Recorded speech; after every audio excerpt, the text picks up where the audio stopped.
Hey babe, I thought I would surprise you with a video when you wake up, and I hope you like the surprise. Uh, this isn't a video going through my dad's history, but that is to come. I'm just not feeling really in the mood to film that video. I want to film it, but it's more, I can't really think about all the things that my dad's, history. It's not the upset or anything. I mean, just like literally trying to remember some things. So my mind is a bit slowing at the moment. uh, but no, it's just that update for me. It's been a while since I made a video, and I feel that it's a good enough time to film something. And it's a while since we have a video called as well. So, I'm sure you miss seeing me, and you always love seeing me, of course. And I'm very appreciative of that, and I love you so much for it. Uh, I just wanted to update you on a few things. I didn't mention it yesterday because I wanted to mention it in a video because I can explain it, without uh, having to explain it message by message. I'd rather explain it. Uh, I can't really say it in video because other people will see, but the thing, if you get my kind of code, I guess, the thing that I was worrying about, like very, very, very worrying about, now it's not to do with health at all. It's the thing that I was very, very worried about, and it's the only thing that is literally keeping us apart. And once this thing is over, then I can look forward to the future. So I hope you get what I mean by this. But yeah, that thing that was supposed to happen on Friday did not happen on Friday. It is it, there's no set time for it to happen because I have a neurology appointment on April 5th, like I mentioned. But that appointment has meant that the place I have to go and that I was worried about is put back for at least 4 weeks. So it's probably 4 weeks. So that's 27 days away. Uh, and that's just a guess. I can't be exactly sure until I actually get an update.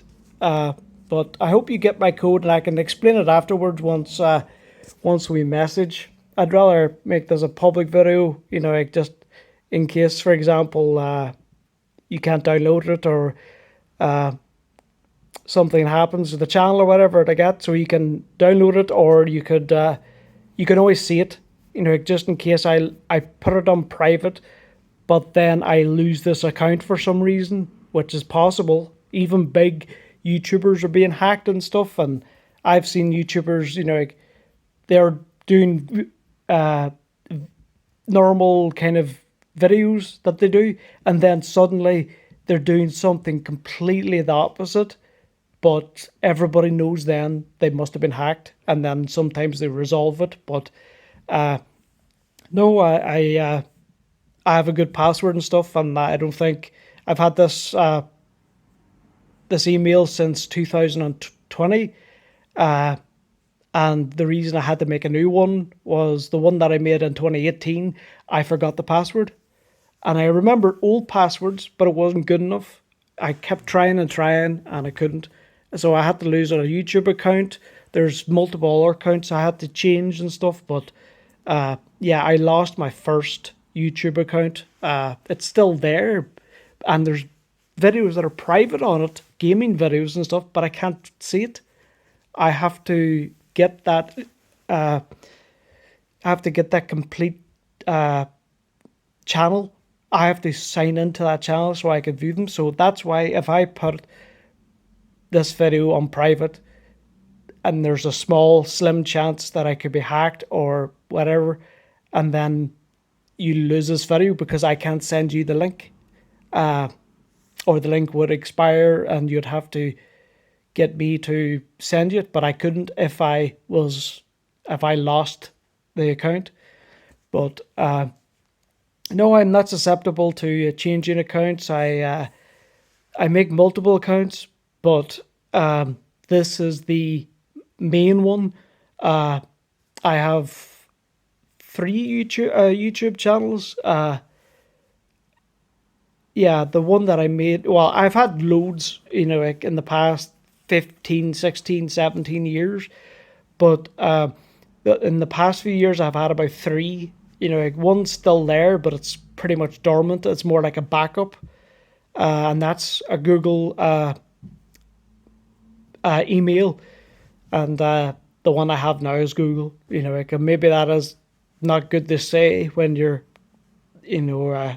talking publicly, that you have a Google YouTube account, or sorry, Google email account to sign into Google. So I'm sure that's not really what would be the word, compromised.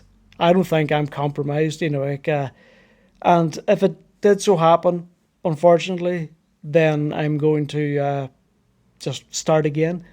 What I actually think I should do is download all my. I've already downloaded all the videos from me. From me to you. That's why I was able to send you the time of how long, the length of time of all the videos to you, and it's like 8 hours or something. So yeah, I downloaded them, and that I'm happy with that. So I have a hard copy, and so do you, to an extent, and that's great. Uh, and this channel will never be taken down because there has to be something serious for a YouTube account to be taken down. You'd have to break terms of service and be very, very against it. Like I'd say the worst I would get a strike for maybe saying something that I shouldn't, even though I think anybody should say whatever they want.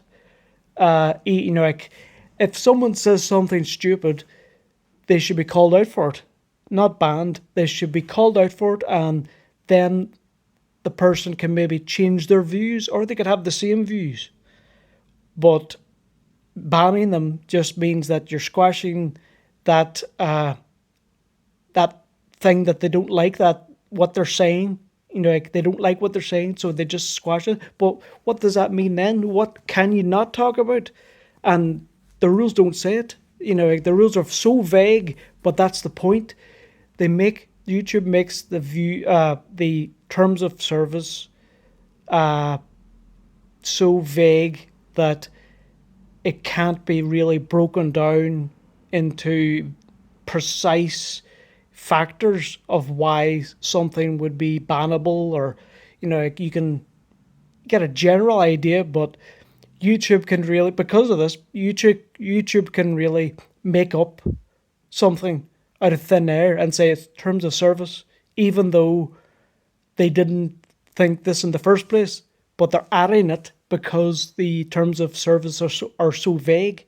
So, it is a very smart thing, but it's not, it's evil. So practically evil, because the reason I say evil is because they take genuine people saying, even religious people saying things, and their YouTube account gone, like without even maybe a warning. And I don't know whether I should say the virus word, because YouTube has a monitor system that detects if you say certain words. So if I was to say the virus that started in 2020, that everybody knows about in the world, but if you say it, you could be demonetized, or you could be flagged, or you could be given a slight warning or something, or you could be shadow banned, which I think I am. And babe, I know you're not huge into YouTube. I am, and that's okay, of course. But I mean, like, I know certain terms that maybe others might not. Like I've watched well over 10,000 videos. Because I've seen my I can actually show you a screenshot of my likes. Like it's like when you go to a YouTube video, you can like it or dislike it. And on my page, it says 9,700 or whatever. So that's a lot of videos. And that's just the ones that I press like on. So yeah, 10,000 videos. But my point was that I know certain terms that maybe the average watcher wouldn't. Sorry, I keep fixing my hair. My hair's a mess. I'm going to shower after this, babe. I feel like a mess, but you might say I look guapo. But yeah, my hair's just all over the place. But yeah, shadow banned means that, which is a very popular term these days. Shadow ban means that you're not banned from YouTube. You're not like you're not cancelled. You're not. You might not even get a flag. You might not be told that you've broken rules. However, the algorithm on YouTube is fixed in a way where they can essentially hide people from being featured on the homepage, or they if you search a certain term, maybe Crosshaven, which I call my channel, my channel might not come up first because it's more like I'm put down. Basically, I'm trying to think of a good analogy for it, but basically, like I'm more hidden than I was before being shadow banned. So, for example, pre-banned maybe, pre-shadow banned, if you search up Crosshaven, possibly, not guaranteed, but possibly my name would be top or very close to the top. Whereas after shadow ban, then it would be, you'd have to search pages. You'd have to go through loads and loads of videos to find. And there's been very, very big YouTube channels that have been shadow banned and probably still are. But them ones would have such a huge fan base and subscribers that they would get views anyway. They would stay popular. Whereas me, like, okay, I haven't made extremely high quality videos, but I feel like I am a bit shadow banned. It could have been to do with my videos in 2020 where I was talking about being religious and being extremely anti-abortion and like things like that, things that YouTube might not deem worthy, or not worthy, but they might deem my words as kind of blasphemous in their eyes. They're not. I don't think they're religious. They just put religion down.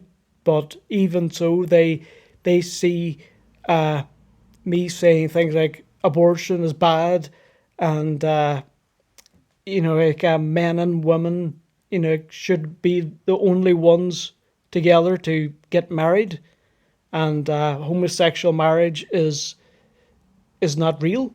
It is essentially made up. Just to touch on that a bit. Like it says in the Bible. Like I haven't read the Bible, to be quite honest, which I should.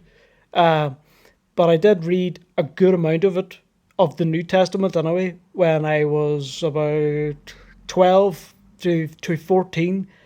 And I was very religious and I kind of wavered a bit. But what I do know is that marriage is between a man and a woman. Like, so that is the original rules of marriage. And if you dispute it, then you'd be disputing the original source. So, you can't break those rules. Those rules are there in place and can never be twisted or turned. A man and a woman, like getting married. And it also doesn't count if you are a trans, woman. Basically means, like, and maybe there's not many transsexuals over in the Philippines, but over in the UK and especially the United States, there's a lot of men now that are like, they could be from young age to pensioners that dress in women's clothing, put on a wig, put on fake breasts, wear everything feminine and claim to everybody that they are a woman. Even though I've seen some of them, and some of them they're so hilarious, because there was one where I seen this huge big black dude in America, but he was wearing women's clothing. So you think he's so bulky and tight looking, and that he would be so manly, but he's wearing these women clothing. So it's like, well, that's not feminine. You're obviously not a female, and like it's in the DNA. If you're a woman, you're a woman. You've got woman parts. You've got, all the women traits. Therefore, you're a woman. If you're born a male, you can't change that. You have to accept it.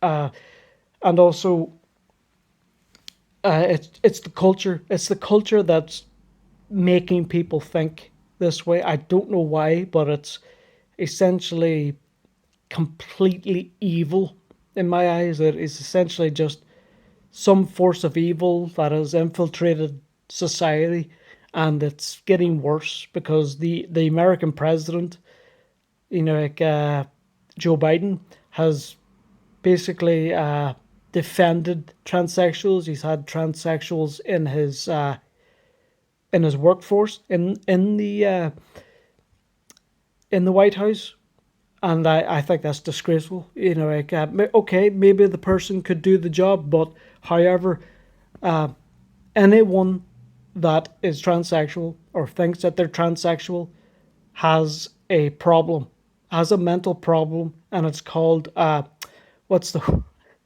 uh, what's the word? Oh God, bleep. Sorry, I can't remember what is it. I'm trying to. I'm not even going to pause. I'm going to humiliate myself by not thinking. But what is it called? Gender dysphoria. That's what it's called. And what that means is you have a crisis in your mind that you don't know what gender you are, and basically it's confusion. A confusion, but it could be triggered by your upbringing. It could be triggered by a trauma. It could be triggered by being manipulated at a young age, like I said.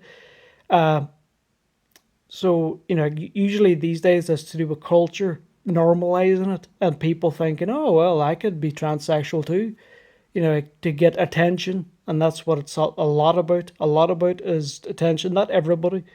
And there is a lot of transsexuals as well that regret having operations, and they regret having this mental illness. In a way, we in society over here we treat mental illness in a positive way, by getting them help, by putting them maybe in an institution if it comes to it, but getting them help, maybe medication. Medication doesn't always help, but if it comes to it, then they can help. But what they're doing with transsexuals is that mental illness is basically cheered upon, and more like it's encouraged. It's encouraged to keep going, and it is essentially bullying people with mental illnesses into thinking that this is normal. But a lot of transsexuals actually commit suicide as well, which I don't want any of God's children to kill themselves, and that's it's very disheartening. Especially with the president of the United States, the most important person on earth. Unfortunately, is Joe Biden. But if you're the president of the United States, you're the most powerful and important person in the world, because you have the most power in the entire world. Maybe second would be the Chinese president, but you could blow up the world if you wanted to. If Joe Biden wanted to, he's the most powerful person, and yet he lets people with mental illnesses into the White House to work, and that is a disgrace. Sorry if it's a bit uncomfortable discussion paper. I'm sure you don't mind. what I've learned is that me just talking makes you happy. And even if it's just me asking you what you at, maybe what you at. Uh, See, my fear was that you would get annoyed a bit. You'd be like, ugh, what, come up with something else. And, like, it's not that I thought that you would, it's not that I thought you would get angry and, your reaction would be you were bored. I know you're not bored. Like, it's me being kind of humiliated or kind of concerned or just a bit kind of uh, what's the word? Brains not function right, slowing. What's the word? Embarrassed. Yeah, I'm a bit embarrassed that if I didn't have my brain functioning at 100%, like it is kind of right now, but I'm okay because I'm talking on, video and stuff. But yeah, if I, like last night, was thinking so slowly and couldn't think of topics, because I was really wanting, even desperate to talk about something, but I couldn't think. So I was thinking, what yet? But then I was thinking, what else could I ask? And it's not because of boredom, it's more my mind wasn't, going at 100%. And I think that's to do with the seizure medication, the epilepsy meds, lamotrigine. Lamotrigine is what you call it. And yeah, like it's not extremely severe medication that terrorizes you, but it is very important to take for me. And I think I could be on them for the rest of my life, possibly, or maybe turned on to a different, tuned into a different medication after a while. Uh, let's just say if I have many severe epilepsy episodes, seizures, in the next few years, then they might think that, okay, these meds aren't working, and therefore they will switch medications. That's possible. That's very possible. But for now, I'm very happy to be on lamotrigine, and yeah, it does have side effects, and I solely feel that that's the reason. Like obviously I could do better in lots of ways, but in the main thing would be lamotrigine affecting my kind of cognitive function. And I'm not really concerned with it because it kind of comes and goes, and I'm intelligent enough to realize it. And what I could do to overcome it is just kind of keep going. Like there's a famous saying by Winston Churchill. If you don't know, babe, he was the prime minister of the United Kingdom during World War II, and he was basically the head guy that like wanted to stop the war. So he was basically the spokesman for our side, the anti-Hitler, if you want. But Winston Churchill said, "When you're going through hell, keep going."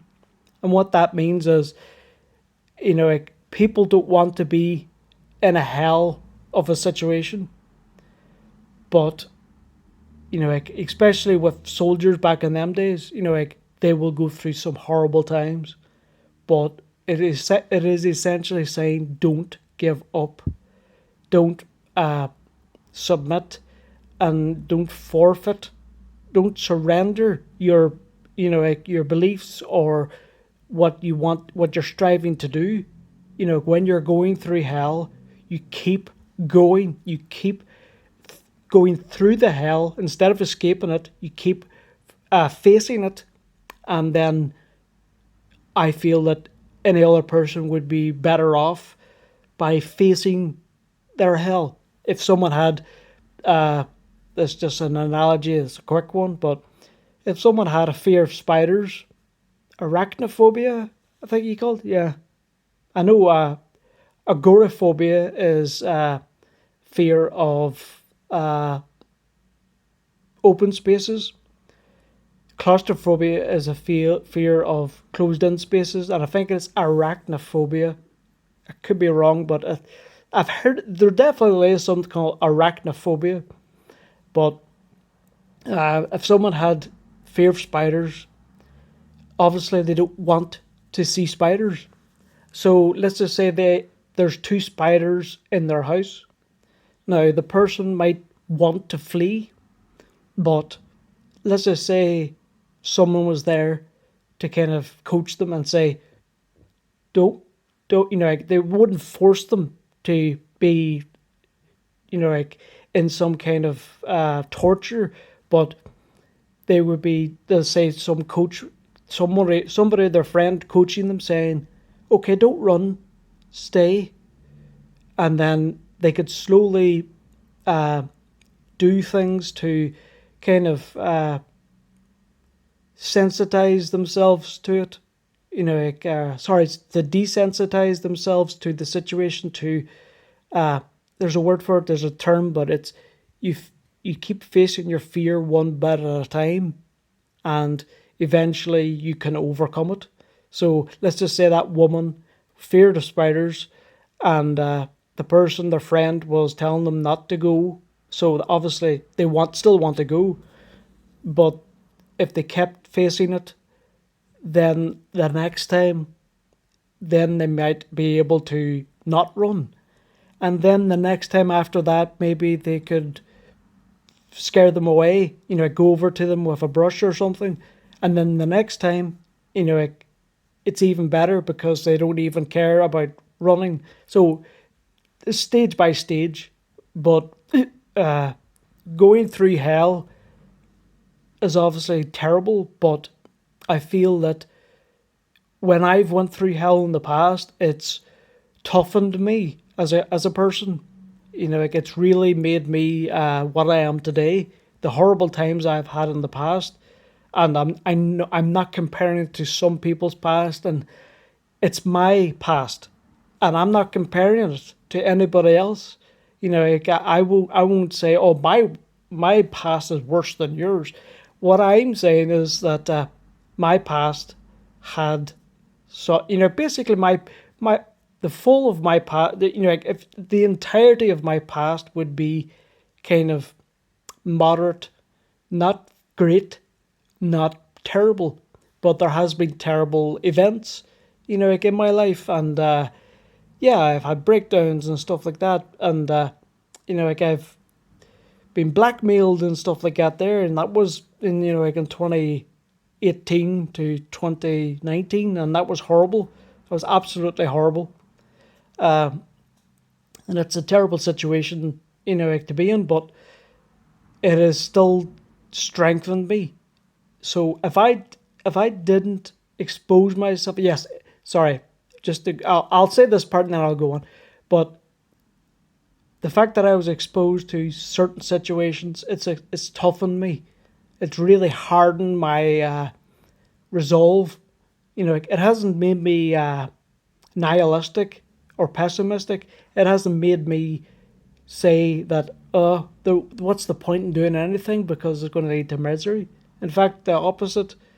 I more like say, okay, when you're going through hell, keep going because good times will come. And meeting you, babe, is the greatest thing to ever happen to me. And there was genuine points where I felt in my life, what's the point of living? Because my life was boring in my eyes, and I felt that it wasn't going anywhere. But looking back on it now, and I felt like this in 2012, so I was only 22, and I still had my whole life ahead of me. However, I didn't see the wood for the trees, or whatever that saying is. I've never said it before, but basically you can't see the good things because you're thinking about the bad. And yeah, just to rewind, the spider situation, what I was saying about slowly going forward and not allowing the spiders to make the person afraid. not being afraid of the spiders, step by step. That is called exposure therapy. And what that does is exactly that, step by step. You expose yourself to the things that you fear or are concerned about or are terrified of, things like that. So, like my autism, like it's high functioning, so like I can do many things, and to be quite honest, I'm better off having it because it is, I'm not good. It's going to be cringe saying, but it's kind of like a superpower. Like some people cringe at that, but I see it kind of like that. Like I am me because I am me, but the autism adds a lot of sorry, that what do you call it? That thing there now is a kind of tick that sometimes happens. It happens only when you talk. When I talk, it's because of the medication. I'll look back on this and like look back in this video because I go, like, and my mother was like, "Whoa, what's going on?" I was like, "It happens sometimes, especially or not especially. It only happens when I talk, because I think the medication in my like going through my head and making my brain a bit slow. It means then that if I'm talking fast, then my brain might not be able to keep up with it, and so I kind of go, like, so it's a side effect. But I talked to the doctor about it, and uh, she said that there's nothing to be concerned about if it happened every 10 minutes. Like when you're not talking and stuff like that, then it's a problem, and like because I haven't. The last time I spoke to someone was my mother on Thursday, and a few days before that I had a 30-minute phone call. That it didn't happen then, but yeah, it's the medication. But what I was saying about exposure therapy, and my autism being a superpower, there's without going on to the good parts, it has negative properties as well, and one of those is social anxiety. And a lot of people mistakenly think because I don't go out much in the past and now, I guess, but because I didn't go out, it meant that I was agoraphobic, fear of wide spaces. It is far from the truth, because I love the countryside over here. I love taking walks, but when you add, let's just say if you had an empty city, I'd be there all day.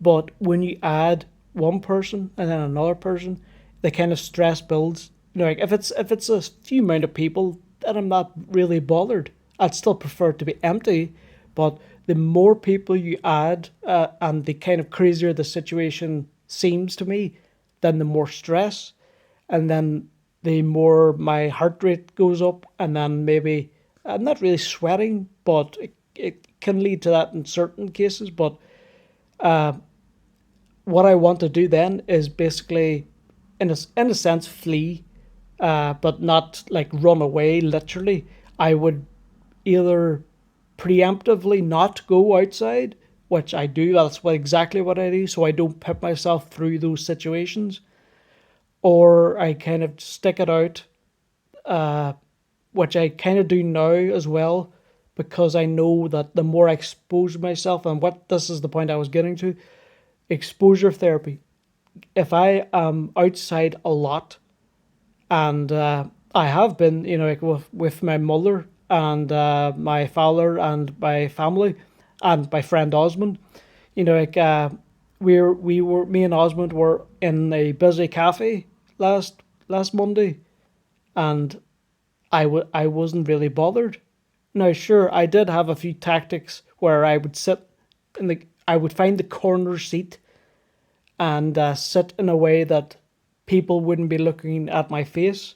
I'd be sitting with my back to them, so I wouldn't be looking at them, so they could look at me. So I do have these tactics, but the fact that I can sit in a cafe for about an hour and a half and have a great conversation and not be really stressed is fantastic. It's fantastic progress. And the same when we're in Greg's, which I've talked about before, having a coffee, and that place is even busier. And the reason we were in a different cafe the last time, called the Cookery Nook in Monday, was because Osmond couldn't really hear our conversation, and I couldn't hear well as well because there's so many people there and it's very loud. And yes, it does stress me out, but I don't really think about it as much because I'm exposed to it. So, like my advice, if anybody else is watching, or even to you, babe, is that if you have a certain fear or something that you want to tackle in your life, but you kind of are afraid to do it, perhaps exposing yourself slowly to that situation might benefit in the long run. And I can't guarantee that, but I feel that, even with me with autism, with engraved things in my head, so I can't change it no matter how much I do, I always have autism. So autism cannot be erased. If someone was born blind, they're going to be blind for the rest of their life unless maybe there's some technology. But forgetting about technology, you're born with a deformation in your face, or your what's that, Down syndrome. You can't reverse that. It's when you're being basically cooked in your mother's womb. The process, it just happens. The mother has a lot of influence in that. Eating healthy and not drinking alcohol or not smoking, no drugs. Uh, so the better the mother takes care of herself, the more likely the child will be okay. In when birthed. But no, I think I remember you saying before about tackling it, but I don't think you meant it in a. I obviously didn't mean in a bad way, but I think the conversation was kind of like it can be reversed. Now it can't. I can tell you now it can't, but because I'm smart enough, and maybe I come across boastful, but I am. It's just a fact. But I don't care about boasting. I do boast sometimes, but yeah, it's just kind of okay. I'm intelligent in some things and dumb in the other, but I'm intelligent enough to analyze my own mind and say to myself, okay, I've got these problems, but I can still tackle them. And yes, there is a ceiling. So that ceiling is autism. I can only do so much. When it hits that ceiling, then it can't get any further, because the autism might still limit, progress in my life. That, what I say, when I'm saying that right now, actually, I feel like, okay, there's a ceiling, but I could still try to progress so much that crowds don't bother me at all. I would hope. I think that is achievable. I don't think the ceiling, you know, like is that low.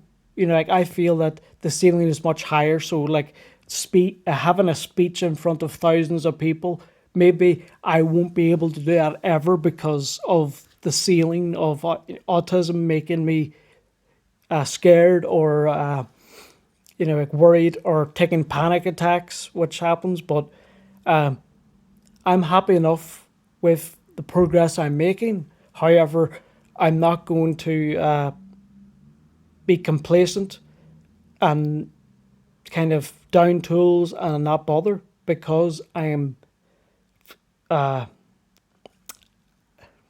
mind slowly, like I can keep going with the progress I'm making and improve on that.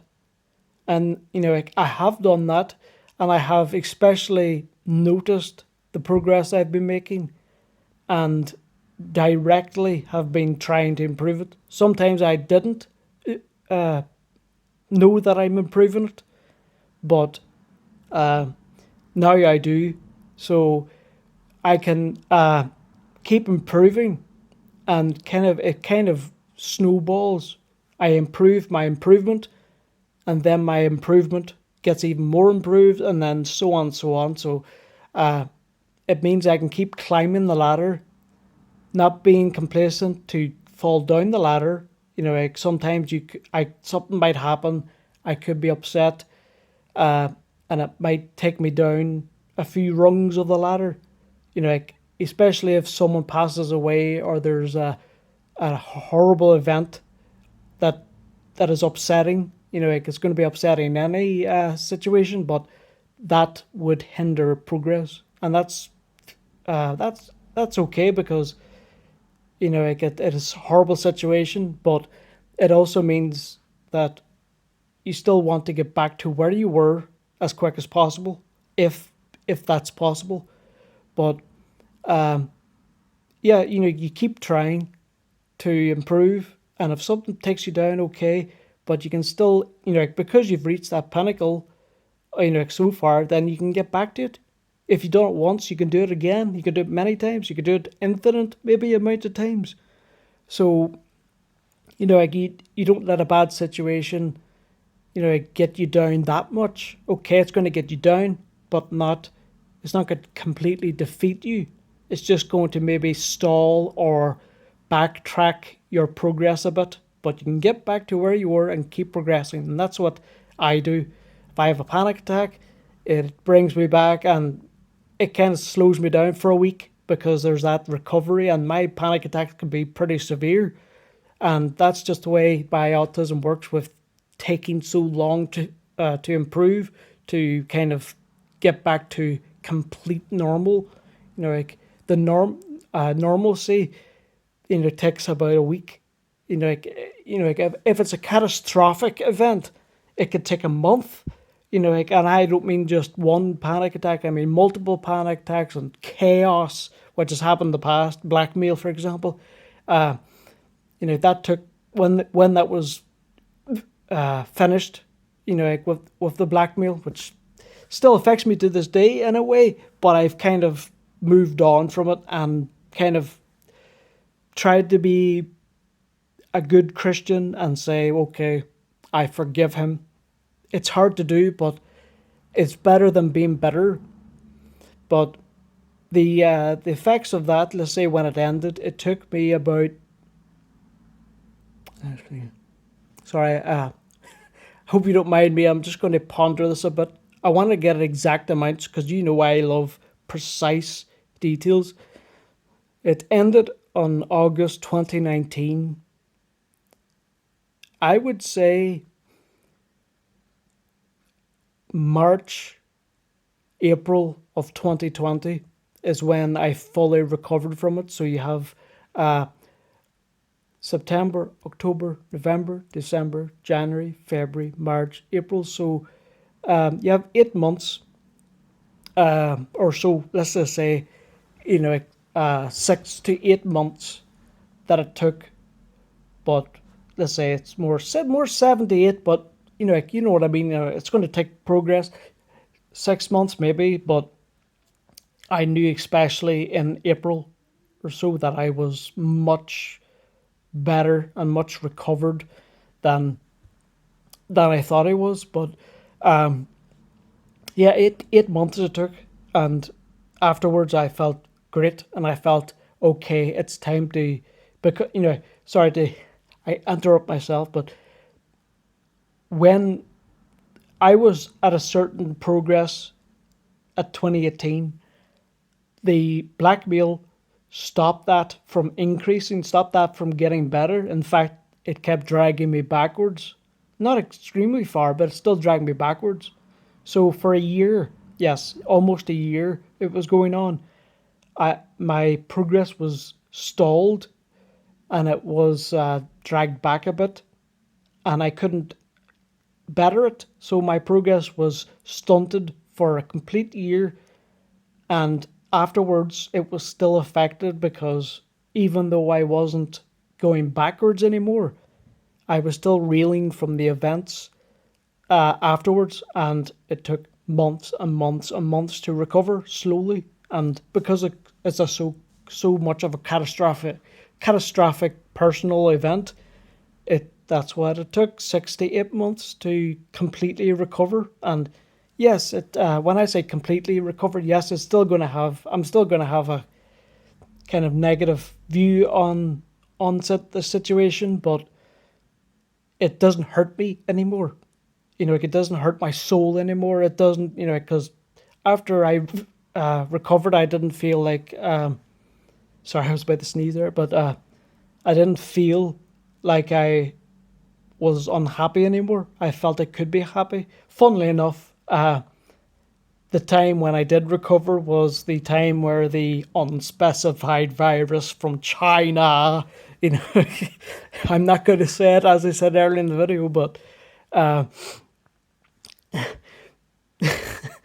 sorry, I don't know why I'm laughing now, but yeah, everybody can improve in some ways. Like, I definitely encourage people to tell me my negatives. Obviously, not to say it in a way that hurts me, but to say it in a way that, Stephen, you do this and it's not right, or like, why do you do this? It can be better, or a certain way. So then when they tell me that, the light bulb goes on, thinking, oh yes, that is a problem. So then I uh, move on and try to tackle that problem. So, like, yeah, I mean, I encourage anybody to say any negatives. Okay, maybe at the very start, I might be like, what? What are you talking about? That's not negative. Ah. But then maybe 10 minutes later, I'm like, oh, I get it. I get it. Yeah, yeah, yeah. That makes total sense now. But, okay, I'm not like that all the time, of course. But I feel like when I am told something that I do that's negative, then like, then I'm told, then I progress to challenge myself to uh, erase, or at the very least kind of chip away at the problem. So that's why I love, like, people tell me that, like, yes, there may be that. Uh, Sorry, I almost sneezed again.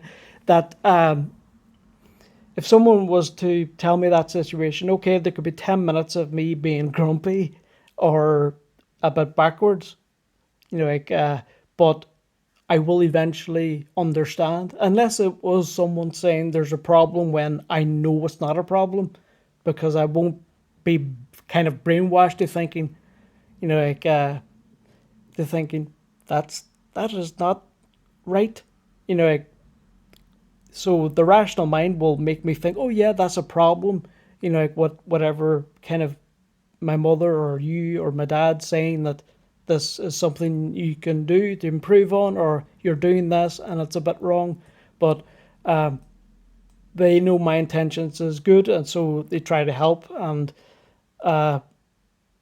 I greatly appreciate people saying that. I would rather people say things like that than be a yes man. And what yes man means, if you don't know it, babe, is basically someone that agrees with everything you say. So if you had friends that agreed with every single thing you said and never challenged the opinions or had different opinions of their own, first of all, it would be kind of boring, because you want to banter.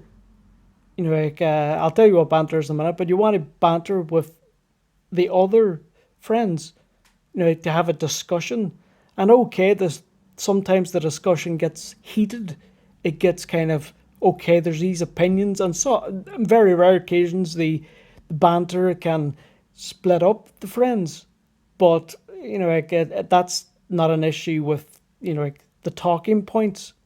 It gets more an issue maybe with them or something else. But yeah, you don't want a yes man, because like, you're not being challenged. You're not being like, if I was, like, for example, going back to the transsexual thing, if you don't mind, babe, because it's the only thing I can think of at the moment. If someone had that mental illness of gender dysphoria, and their two friends were both yes men, and they kept agreeing, saying, "Okay, you should be a woman. You are a woman. You're not a man, and like you were never a man. You're a woman." So they encourage that person then to do these things that sorry, I keep nearly sneezing, but yeah, they keep what do you call it? Sorry, my mind's going on blank. I keep sneezing, but yeah, the friends keep encouraging the person with mental illness, maybe maliciously, or I'd say most of the time, the yes man friends don't realize what they're doing. But if someone with that mental illness had yes men, then it's only going to encourage them to go deeper and deeper into that darkness, and that's terrifying. It's terrifying to think that people can do that. Uh, so, but yeah, you want people to challenge you. Like I said, with people telling me the opposite, I don't mind at all differing opinions.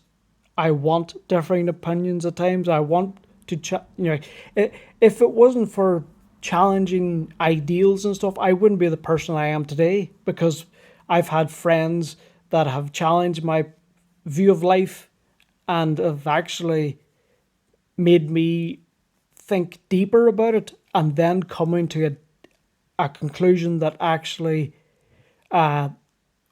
is better than the one I had before. So, like being challenged is basically, like your brain having a workout, having an exercise to teach itself whether or not the views are good or not, or whether or not the views are, uh, like strong enough, like to keep going. If that makes sense. No, I don't think it makes sense. But for example, if the instead of the yes man, the two friends of the person with gender dysphoria, both of them were friends before that, let's just say, and the person just turned around and said, I'm a transsexual now, I'm a man, or sorry, if it was a man saying they're a woman, they have two male friends, and the friends, yeah, that's the second time that stupid tick happened, but it's also it's also nearly a sneeze as well. But yeah, it only happens when I talk, especially if I talk for a long time. Um, but the two friends, instead of being yes men, they directly say, "Hey, buddy, that's not right. Well, how did this come about?" They don't say it in a nasty way. They say it in an encouraging way, that they want to help, and they're desperate to help their friend, because they could be so much of a friend that they could love the person that they're talking to, so they treat them like a family member, like someone that. Sorry, I was just looking out the window. It's not snowing anymore, by the way, but yeah, the friends want to help as much as possible, so to like to help their friend get over whatever the problem was. Like if the person said, "I'm depressed," instead of the yes man saying, "Yes, you should be depressed," like that's not likely to happen really. But if the person kind of didn't tackle it and say, "Okay, why are you depressed? What happened?" and maybe given some advice, but like if it was something they're depressed about that they shouldn't be, or like they can, it's not easy to just turn off depression. I know it. I had depression, like a lot of times. That's why I take anxiety medication, because it first of all it's depression. It tackles depression, but it also tackles anxiety as well, and it's mostly to do with anxiety these days. I have no depression. This is the longest stretch of time since I had depression. The last time I had depression, let's see. Well, I suppose it would, like it doesn't seem too long ago then, but that was not triggered by anything I didn't do, was the blackmail. So I was depressed during that whole period, but that's something that someone else did to me. Most of my depression was me thinking something wrong and me triggering it. So any instance of me triggering my depression by wrongly thinking something, then the last time that has happened would be way before 2018. 2015, no, 2013. Yes, I remember now. 2013, and like February, because I remember specifically, but I won't go into details. But yeah, February 25th. Sorry, February 2013 was the last time that I triggered mistakenly depression because of the situation I thought I was in. So, like, as I said, there's like, let's just say I was bullied and I was depressed, which I was. That doesn't count because other people triggered that, other people influenced it. And yes, I could have kind of challenged my depression and stopped myself from being depressed, but it was other people consistently bullying. So, I couldn't have the strength to fight it, and therefore I would be depressed. But yeah, so it's a long time since I was depressed in that way. Like um, as I said, let's say 2018 to 2019, that's an anomaly. Like, that doesn't count. Like, because it's not triggered by me. Like, the ones triggered by me are pointless because I'm the one thinking it. I'm the one thinking that I'm in a bad situation when I'm not. Like, that's what happened 2012 as well. My life was going great, but as I said, I was feeling a little bored, but also because I didn't know what to do with my life. And so I became depressed because I felt, even though I know now I'm much more smarter person than I was back then, because I can see the world far better than 10, 12 years ago, 10, 11, 12 years ago. Uh, I had a great life going for me, and I ruined it by being so depressed, thinking, oh, I don't have this, I don't have that, and I was desperate to have a loving relationship like me and you do, babe. And I was thinking, I'm never going to find the girl of my dreams. What's the point in trying? And I just became sad, and I didn't see what I had. I didn't appreciate what I had, and there's a lot of people would be angry at the fact that I didn't appreciate what I had, but that it's done now. And the main thing is, I appreciate every single thing that I have now. Here's what I appreciate. I appreciate the fact that I have a loving, beautiful, and loyal girlfriend. That, oh, it's just so good. Sorry, so it seems like I'm going crazy, but so good, babe. The love just flows out of me.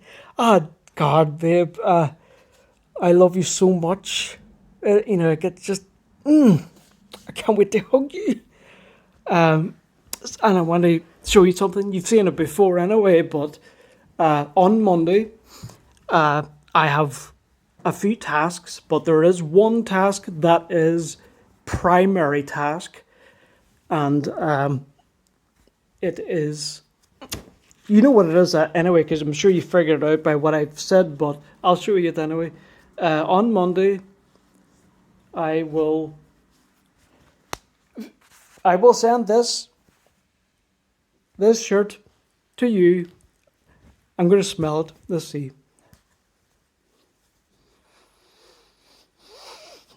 It's not too bad, unless I don't have a good sense of smell, by the way. I think I've told you that before, but I definitely do not have a strong sense of smell. But I can't tell that it's not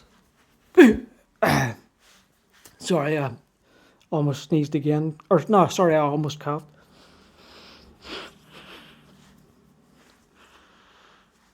Oh yeah, I can smell it a bit now. Maybe it's faded because I'm not wearing it at the moment, but I don't want to wash it, so it's going to be a bit wrinkled. I hope you don't mind. So I'm going to fold it here, and it's not going to be the greatest fold, but um, so it's going to, because it's on packaging as well. The packaging is upstairs. I don't want to bother getting it, but yeah, that's the packaging I'll be using. The one upstairs, and because of that, then I'm able to send it, and we will have the greatest time talking about it. And one thing I want, let's just say a week after, or a few days or whatever, I want the same thing. I really do. I swear, babe, I would love that. I would strongly love that so much. It would be the present of 2023. It would be just amazing to have it. I would, the emoji with the hearts in the eyes, and it's like so, like happy. That would be me. Just the fact that I can lightly smell you and touch something that you have touched. So it's that connection between us would be there. Even though it's a minute way, but it's still a very loving way, and I cannot thank you more for coming up with that idea, babe. I really appreciate it, and it makes me happy that you came up with that idea. I never thought about that, but yeah, what I can do as well, send you letters, so I could say like all the things I love about you and stuff like that. So it wouldn't be anything like you wouldn't know, but the fact that it is written on paper by me, and I would give it a little kiss or something, and then you would have it. So it would be that connection, and that's one thing that like videos can do that, of course, but if you can physically touch it, then it would feel better. It would feel more loving, and it would feel more personal instead of like typing it out. Typing it out and someone else posting it, it wouldn't be the same. But babe, geez, I've been talking for a long time. But yeah, don't worry, babe. I know it's been long to post the shirt, but because my mum and dad and uncle are actually coming up, but because my mum's coming up, I don't mind going to the post office. That's kind of uh, I keep nearly coughing and then sometimes sneezing, and I can't stop myself. But yeah, my mum can, because I'm anxious and stuff, so it's anxiety kind of preventing me from going to the post office as much as I want to. So my mum can, because I have three people with me, I'll be much more comfortable because there's distractions, and then I can ask for it to be sent, and then get the right credentials, like the right postage stamp or whatever to send it, because I want to be precise. And babe, if you can remember at this video, I want you to double check your address, because for some reason I just think it's not everything I need, but I'm sorry, it sounds rude because I'm sure you know your address. I just mean that this is the first time I've ever sent something internationally. So that's something I really want to get 100% precise, so it doesn't just sorry, that's what the thing was. um yeah, I want to send it, and I want you to receive it. I want you to see it, and feel it. And I would be devastated if let's just say 3 weeks go past after sending and you don't get it. I would be devastated. And what I'm going to do is just sort of like proof, I suppose, in case you worry that I haven't sent it. I will get my mum to send a few pictures of, or, well, yeah. It doesn't matter. It can be me or my mum taking a few pictures of the packaging. So the shirt picture, and then one picture of the packaging, and then another picture of when the packaging has your address on it, and then uh, another. Oh god, my throat is sore, and that's why I keep nearly coughing. Sorry, I really apologize. Sorry.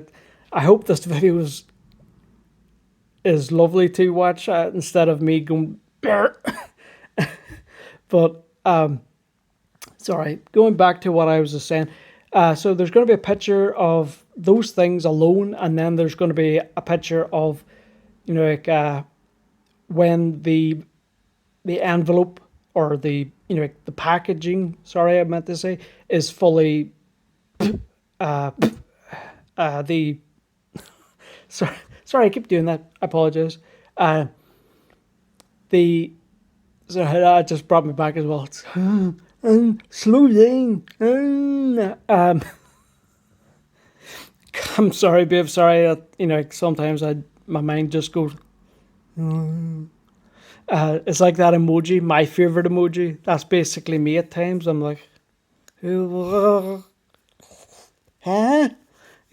But yeah, the picture will be of the when the shirt is in the packaging and the packaging is closed with the date on it. And it'll be a picture of that, and then a picture of just before we send it.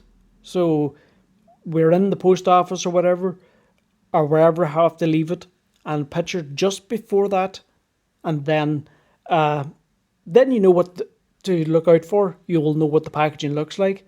But yes, we will send as I will send as much, or I can get my mother to do it. Doesn't matter, same thing, and then you can be more relieved that it is sent, and then I hope and pray that you get it. The only reason I am, sorry, I have a bit of a cough because I'm talking so much. I'll go in a minute, but because of my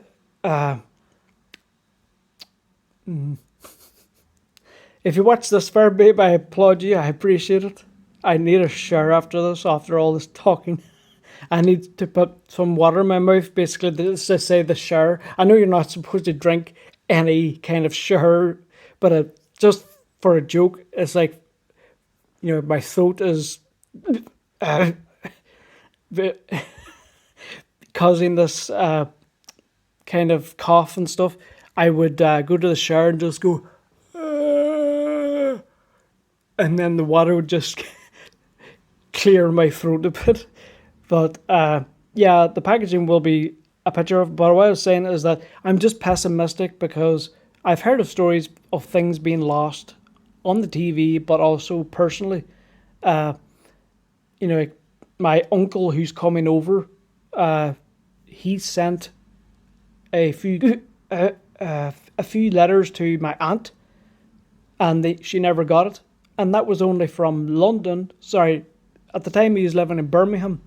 So Birmingham to where my aunt lives here in Northern Ireland is, well, it is across sea, so that's the most important part. So it'll be flown or by boat, and you could literally get it next day if you wanted to. But let's just say that's less than 100 miles, and it might sound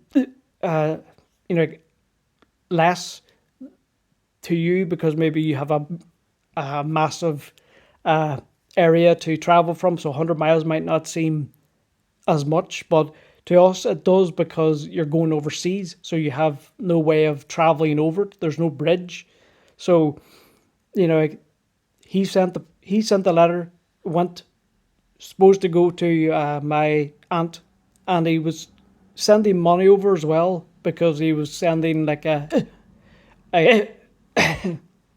he was, sorry, my throat.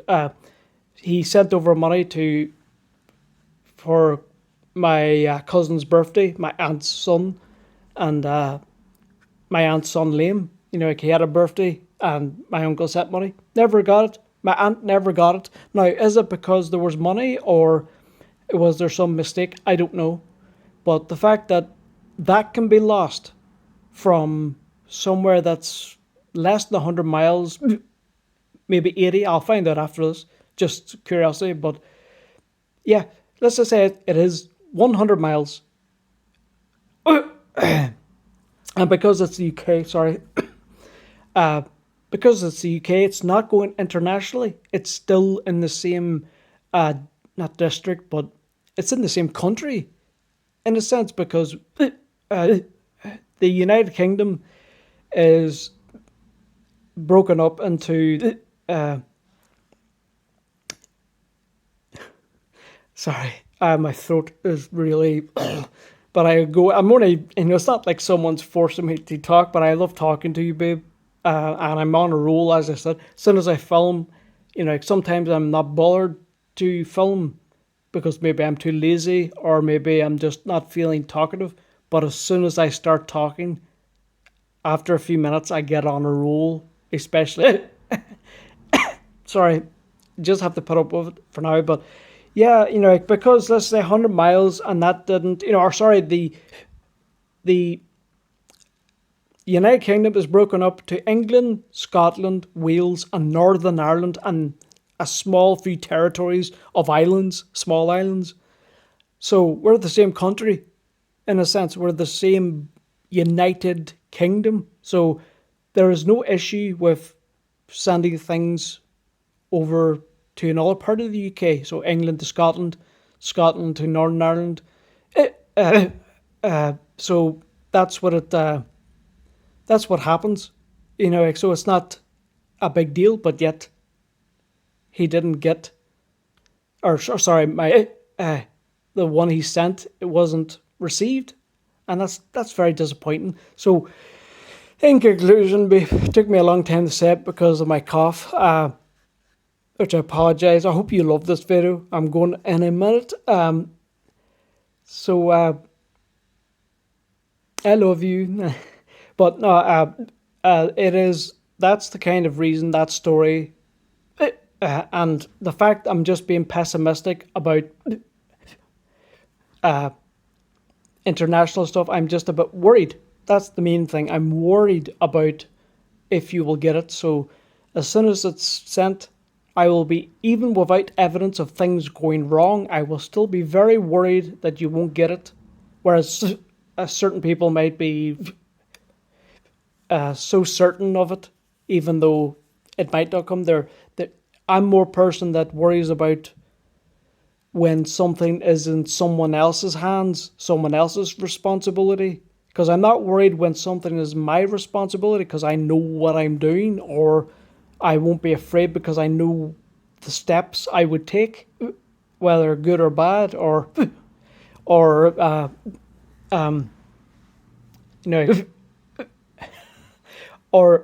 if the steps itself was going to work or not. So yeah, because it's an oh, this cough is me. It's making me laugh. so, so, oh god, I keep doing it. This cough, and it keeps kind of flaring up like this.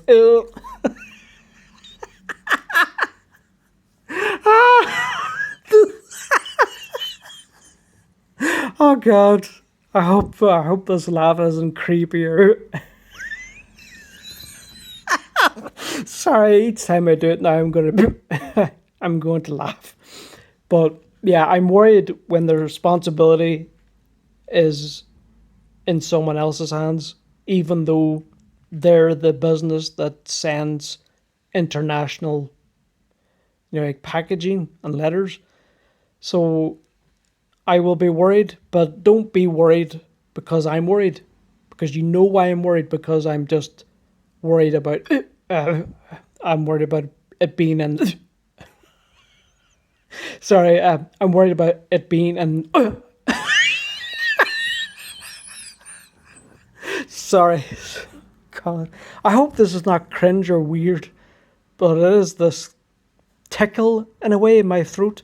Like it automatically does it. It's not like I'm doing it on purpose. If I want that's on purpose, but I don't do it on purpose. But the longer I talk, the more I get. But yeah, so don't be worried because I'm worried. Like be hopeful. But I'm hopeful.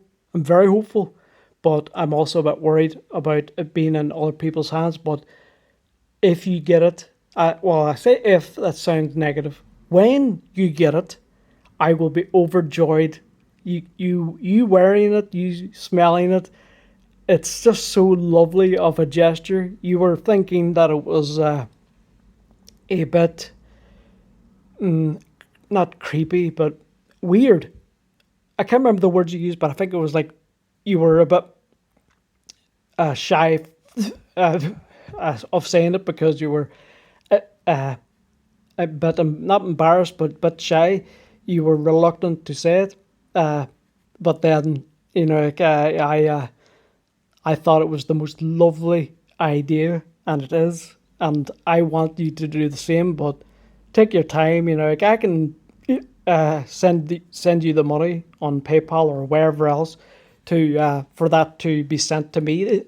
Like definitely, I would pay thousand, like pounds if I could get something from you. Like I really can't wait until that happens. But I know you haven't. We haven't talked about that yet. It's more about you getting the package first.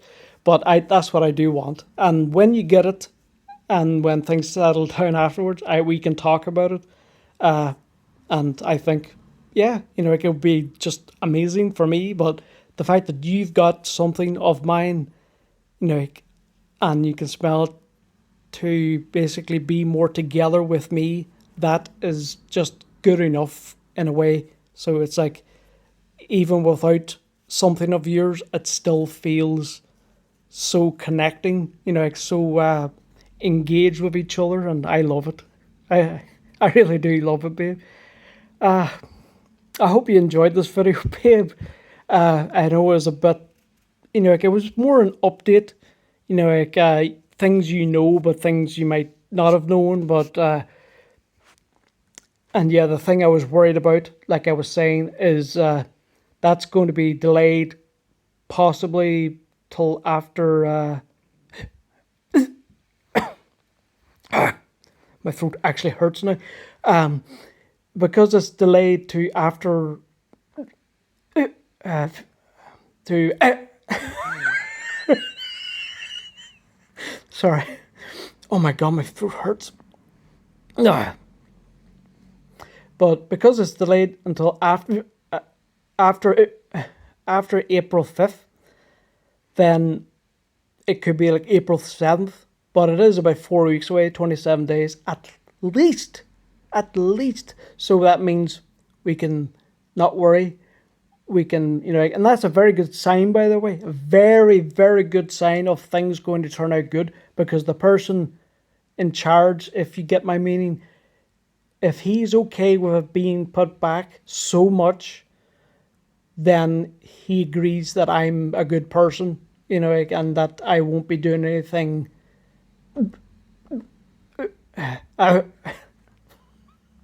If he agrees that I won't be doing anything bad or wrong or dangerous, then like he's okay with me in general. So that's a very good sign, babe. Very good. So I'm hopeful, and it's an extremely good sign actually. So I'm happy.